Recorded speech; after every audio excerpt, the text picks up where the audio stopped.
இன்றைக்கி என்ன சமையல் பார்க்கலாமா? வழக்கம் போல் சுட சுட சோறு தான். சுட சுட சோறுக்கு இன்றைக்கி குழம்பு வைக்கலைங்க. குழம்புக்கு பதிலாக கத்திரிக்காய் பொரியல் பண்ணியிருக்கேன். இதுவே அப்படியே கலந்து சாப்பிட்டுக்கலாம். வெறும்னே மிளகாய் கிளி போட்டு கடலைப்பருப்புலாம் போட்டு தாளித்து கொஞ்சம் தேங்காய் போட்டோம்னா இதே கலந்து சாப்பிட்டுக்கலாம். கூட ரசம் இருக்குது, தயிர் இருக்குது, அதே போதும்னு சொல்லிட்டு விட்டாச்சு. அவரைக்காய் பொரியல் பண்ணியிருக்கு. மரவள்ளிக்கிழங்கு தாளிச்சிருக்கேன்.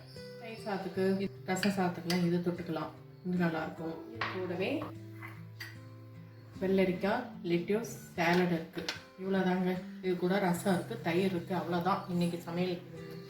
இந்த வீடியோ உங்களுக்கு பிடிச்சிருந்துச்சுன்னா லைக் பண்ணுங்கள், ஷேர் பண்ணுங்கள், கமெண்ட் பண்ணுங்கள். புதுசாக பார்க்குறீங்கன்னா சப்ஸ்கிரைப் பண்ணுங்கள்.